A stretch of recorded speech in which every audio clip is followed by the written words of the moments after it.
Nakausap niyo na ba yung father niyo after your interview? Wala pa. But nagpadala ako ng message through sa kanyang assistant and sinabi ko na ano ba sinabi ko? Hindi ko maalala. I think I said everything will be all right. Yun nata ang sinabi ko. His reply was a song. So, nagpadala siya ng video na kumakanta siya. Sa mga nakaraang araw, marami ang humihingi ng reaksyon, komento, o damdamin. Damdamin ko sa issue ng impeachment na naihain laban sa akin. Sa kabila ng aking mga naging pahayag ukol sa planong impeachment sa mga nakaraan na buwan, ang tanging masasabi ko na lamang sa puntong ito ay God save the Philippines. Bukod dito, nais ko na lang ipaabot ang aking taus-pusong pasasalamat sa mga kababayan na patuloy na nagdarasal, sumusuporta, nagtitiwala, at patuloy na nagmamahal sa akin. Manalig kayo dahil sa taong bayan ang tagumpay. Syukran. I know, right? Braille. 3 questions, no follow-up. Okay. Oh. Ay, ayoko na. I'm okay. Oo.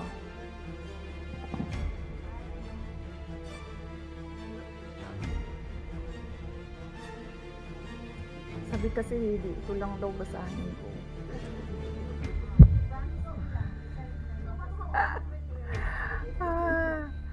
We've already started preparing the moment Franz Castro announced the impeachment plans, which was November of 2023. So November of 2023, there were already lawyers doing their work for the impeachment. So, we leave it to the lawyers. Last question.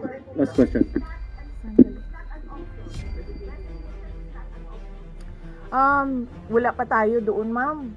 Masyado pang malayo yung mga ganyan na mga bagay. Nandun pa lang tayo sa pagbabasa ng actually, ma'am, wala pa tayo doon dahil yung mga abogado lang yung nagtatrabaho. Hindi ko talaga alam kung anong ginagawa nila. But I have a meeting with them. Last question, please. Fred. I do not want to answer that question. Next. I do not want to answer that question. Yes, ma'am.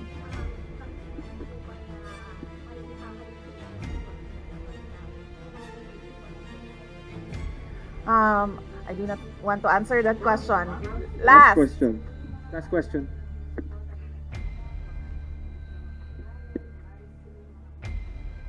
Paniwala ko lang, no, if you have to explain or defend your signature in a yes petition for impeachment, then you feel that you have done something wrong. Kasi kung wala ka namang ginawang mali, bakit mo i-defend yung pirma mo? Thank so you. Yun yung paniwala ko. Ma'am, naniniwala po ba kayo na gumagalaw po? May gumalaw po ako. May gumalaw po na parang I do not want to answer that question. Yes.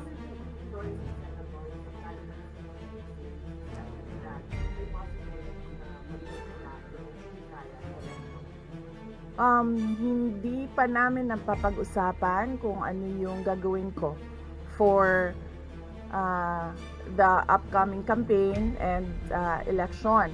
Pero nasabi ko na noon na patuloy yung trabaho namin And isa sa mga trabaho namin ay gusto namin tumulong sa Commission on Elections in voter education. Particularly yung wag mo ibenta yung boto mo, wag gumamit ng dahas during campaign and election day, yung mga ganon. Ma'am, paano nyo lang po sa ating mga kababayan na nangyayari po ngayon sa ating bansa? Yes, sabi ko nga kanina sa statement ko sa ating mga kababayan na patuloy na sumusuporta, nagmamahal, nagdarasal, napakahalaga nun, ay manalig lang sila dahil sa taong bayan ang tagumpay.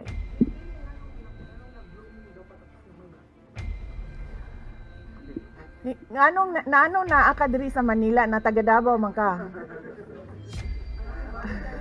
Thank you, OVP Media. Yes sir.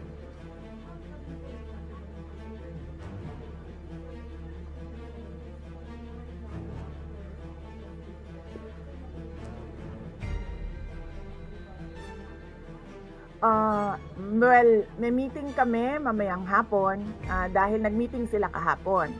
Hindi ako sumali, so merong briefing, legal briefing mamaya ang mga lawyers. So I will know more this afternoon.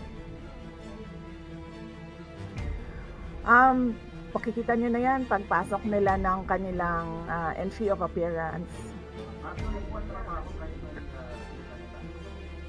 Yes sir, opo. Kakatapos lang po ng planning conference ng Office of the Vice President. So we did it last Tuesday, Wednesday, and Thursday para po sa 2025 and 2026. So for 2025, may mga maapektuhan ba ng programs ng OVP?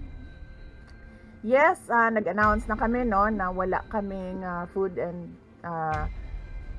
wala kaming burial and medical assistance dahil tinanggal yung line na yon sa budget so hindi ka na pwede maglagay ng budget doon. Tutuloy siya.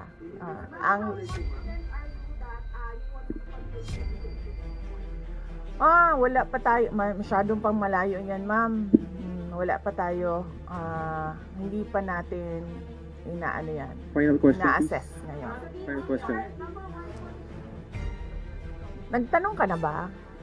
Kanina? Sige, ikaw. Final question, Lance.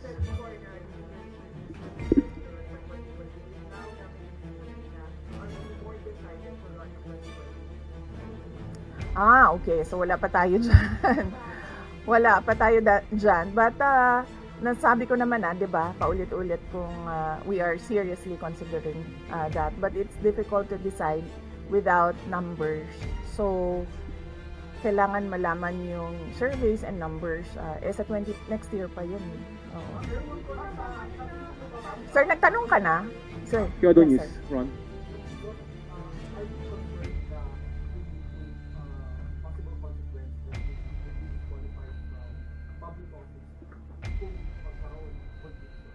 Yes, sir. Oo. Alam ko po yung penalties ng impeachment. And the moment na nag-resign ako sa Department of Education, before ako nag-resign sa Department of Education, pinag-isipan ko na lahat yan. Sir. Masasabi ninyo na lalo pa kayong nahingan nyo na ituloy ang pagtakbo sa 2025 election? Nasagot ko na ata yung kanina sa question ni Sir na nakaitim. Sir.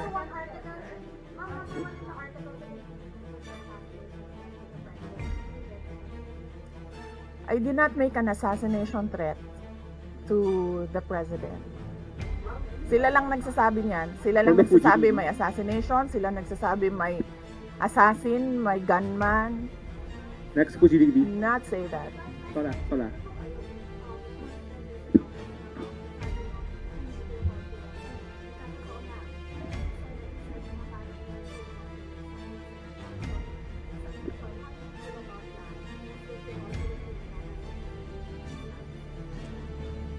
Well, that is their prerogative as a body, no? So, we have to respect the Senate kung ano yung desisyon nila. Dahil sila yung mga nandoon sa loob. We haven't talked. I have not talked to my friends in the Senate. Wala. Last question, please. Bakit? Sabi daw po niya yung postal treatment daw po. Bakit kaya? Maybe we should ask. Maybe we should ask her first. Bakit niya i-block yung impeachment?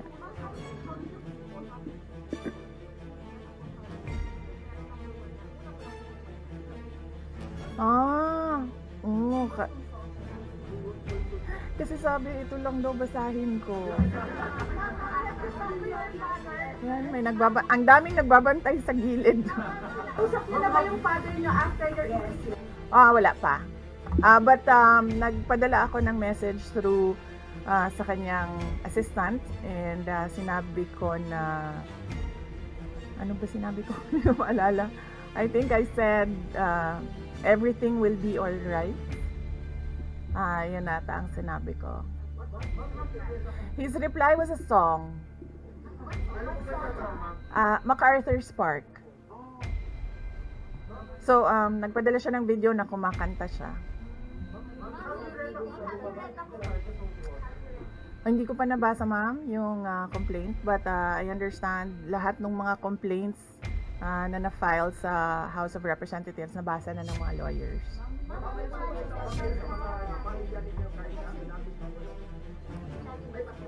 Sandali, Sarah. Sandali, Sarah. What's wrong, Bowick? Ang preparation, challenges sa preparations. But so far, wala naman. Wala naman kaming lang kami, na-overwhelm kami kasi ang daming mga lawyers na nag-signify na tutulong sila sa defense. So, ngayon ay pinag-uusapan on how to go about it na makuha lahat ng kanilang commitment of support at makatulong din sila sa pag-iisip kung ano yung gagawin sa defense. Harleen Delgado, ABS-CBN. Harleen, ABS. Nagtanong ka na, ma'am? Wala pa, ma'am. Sige, ma'am.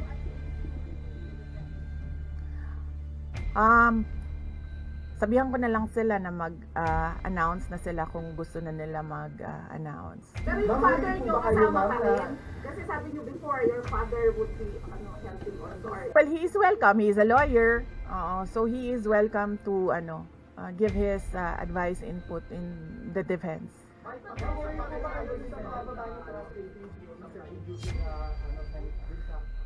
I will not answer that question. Yes, I'm sorry. Yes. Yes. So what happened was, nag-indefinite leave siya, and then she was admitted to the hospital doon sa Davao City na hospital siya, and then discharge siya ng mga doctors with ulitin ko. Si Yusek Zulaika Lopez, nag-indefinite leave siya after nung sa veterans hospital admission niya. Umuwi siya Davao, and then na-hospitalize siya doon. And then sabi ng doctors niya, we will discharge you but you have to come back ngayon ata, February, for further tests. And then bumalik siya for one day dito. Noong January, bumalik siya for one day dito sa Office of the Vice President, and she said na mag-leave siya for 2 months. And then I said yes, take the time that you need for your health. And then after a week, bumalik siya. Noong January, after a week, bumalik siya dito, and then she said hindi ako mag-leave. So sabi ko, okay, welcome back. Meron bang pakikipag-usap kayo sa NCB? Sila po yung nag-rally against para Hindi pa po kami nagkausap ng INC, sir, pero nagpapasalamat po ako sa INC at sa buong sambayanan sa kanilang pananawagan ng kapayapaan. Kamusta po ang staff ng Nagtanong ka na, sir? Rapasin. Hindi ko masabi yan ngayon, sir.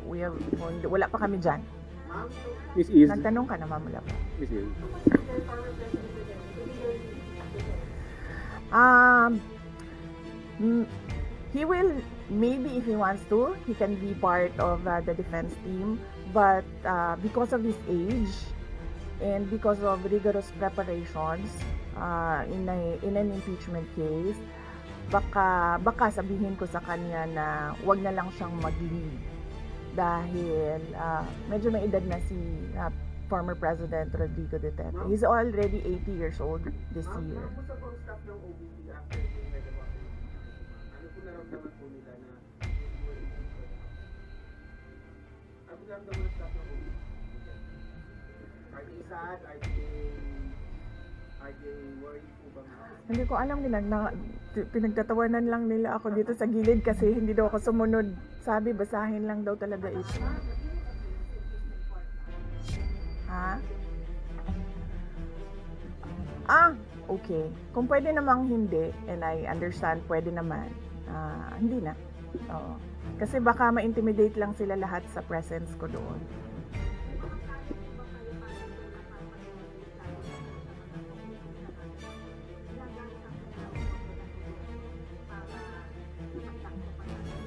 Hindi ko na muna sagutin yung tanong na yan ngayon, ma'am.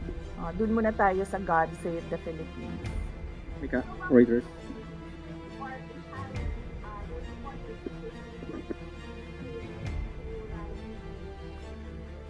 Sa panahon ngayon, ma'am, na sobrang mahal ng presyo ng mga bilihin, lalong-lalo na ng pagkain, sasabihin ko sa mga supporters sa taong bayan na unahin muna nila ang trabaho and negosyo nila kesa sa mag-rally sila sa mga daan. Dahil marami o lahat tayo breadwinners. So merong mga bata or merong mga kapamilya na nagdedepende sa atin. At tayo naman ang social media capital ng buong mundo. Kung gusto talaga nilang magsalita at tumulong, doon na lang sila sa social media kung saan nakakatrabaho pa rin sila. Pero nagagawa nila kung ano yung nararamdaman nila na gusto nilang gawin. At yun ay magsalita at marinig sila ng taong bayan at ng mundo. Mika, Flores, Reuters.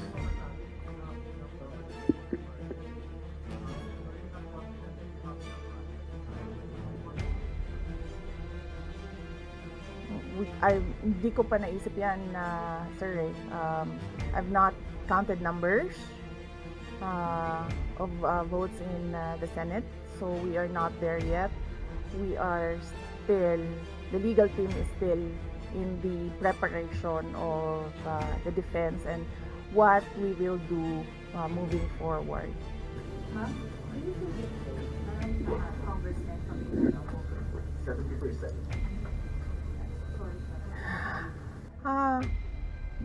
Do I feel betrayed?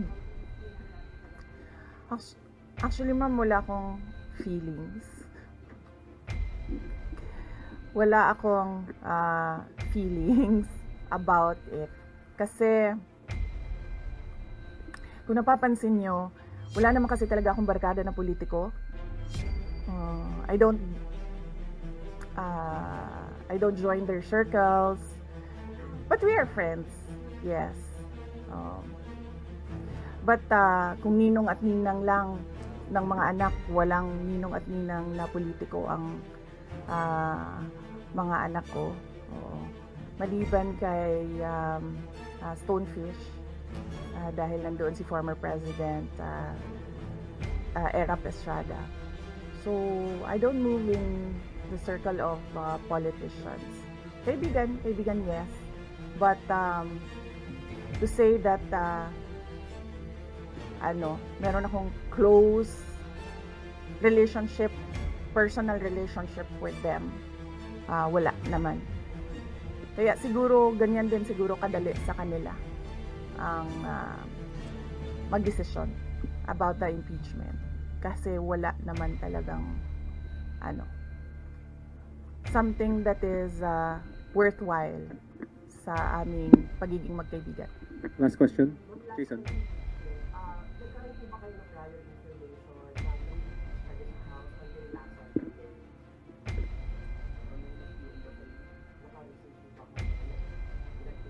Yes. Oo. Si JC. Si JC. Hindi siya natulog. Sabi ko sa kanya, matulog ka na, JC, kasi ang mangyayari ay mangyayari. Kaya sera-sera. Diba?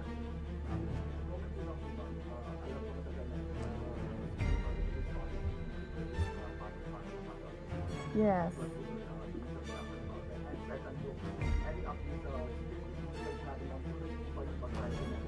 Okay, hindi ko nasasagutin yan, ha. Dun lang tayo sa God Save the Philippines. Okay.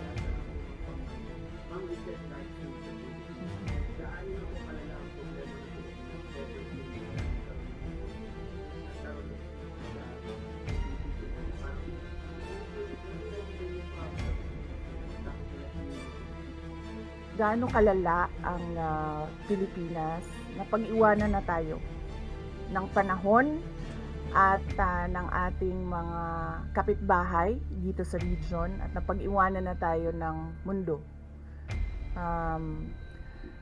Malala siya since na nagkaroon ako ng understanding. Kasi 1990s, tapos 1990s magulo, well sa amin magulo sa Mindanao, and then ngayon nagbabadya ang gulo sa Mindanao. So parang wala namang nagbago. So malala, sobrang malala, dahil kung nakakausap mo yung mga tao na arawan yung kanilang sweldo, yung pera nila hindi na talaga sapat para sa pagkain, para sa kuryente, para sa bahay, para sa tubig, para sa pag-aaral ng kanilang mga anak. At kung basehan natin yung pag-alis ng mga Pilipino sa sarili nilang bansa, ay sobrang malala, dahil sobrang dami ng ating mga kababayan ang pumupunta, nakikipagsapalaran sa ibang bansa dahil wala silang makita na pag-asa, wala silang makita na oportunidad dito sa ating bayan. Kaya parang nakakaawa na tayo dito sa loob, at nakakahiya yung estado natin kapag iniligay mo siya in a global stage, na kung saan pinapanood tayo ng ibang mga lahi at ibang mga bansa. And because of that, tapos na tayo. Diba? Maraming salamat sa oras ninyo. Magandang umaga. Oh yeah. Yes, happy Valley. Basing on the palakpak ng mga kasamahan ko sa Office of the Vice President, okay naman sila.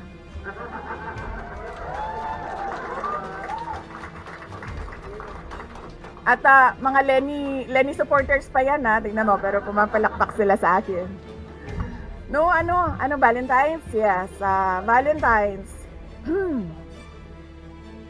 Alam nyo, mas masakit pa ang maiwanan ng boyfriend o girlfriend kesa ma-impeach ka ng House of Representatives.